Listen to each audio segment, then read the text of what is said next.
உள்ளே வரும் பி.கே. ஜெகன்மோகன் ஸ்டைலை கையில் எடுக்கும் எடப்பாடி 2025 அந்த முடிவாமே.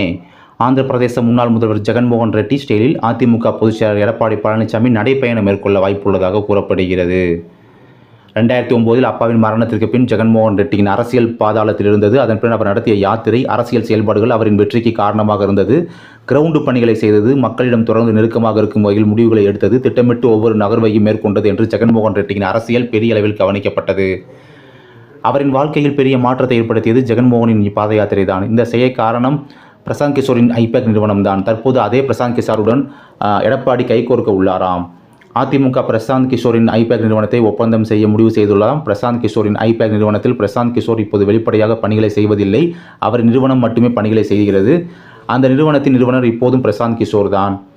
அவர் நேரடியாகவே பணிகளை செய்ய மாட்டார். ஏனென்றால் அவர் தனியாக அரசியல் கட்சி நடத்தி வருகிறார். ஆனாலும் பிரசாந்த் கிஷோர் தான் தேர்தல் திட்டங்களை ஐபேக் நிறுவனத்திற்காக வகுத்து வருகிறார். இப்படிப்பட்ட சூழ்நிலையில் தான் அந்த நிறுவனத்துடன் எடப்பாடி பழனிசாமி ஒப்பந்தம் செய்ய முடிவு செய்துள்ளாராம். ஏற்கனவே இதற்கான ஒப்பந்தம் முடிவு செய்யப்பட்டு விட்டதாக கூறப்படுகிறது.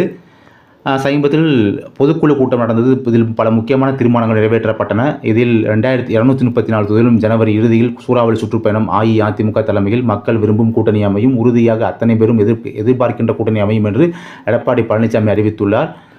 1.5 ஆண்டுகளில் சட்டசபை தேர்தல் நடக்க இருக்கும் நிலையில் பொதுக்குழு கூடியுள்ளது. அதிமுக பிரிந்த தலைவர்கள் எல்லோரும் ஒன்று சேர வேண்டும் என்று டாப் தலைவர்கள் பலர் நினைக்கிறார்களாம். அதிமுகவில் முன்னாள் அமைச்சர்கள் செங்கோட்டையன், சி.வி. சண்முகம், தங்கமணி, நத்தம் விஸ்வநாதன் உள்ளிட்ட மிக முக்கிய பெரிய தலைவர்கள் எல்லாம் இந்த கோரிக்கையை வைக்க தொடங்கி உள்ளனராம். அதிமுகவினரின் இந்த புதிய பூகம்பத்தை கிளப்பி உள்ளது என்கிறார்கள் விவரம் அறிந்தவர்கள்.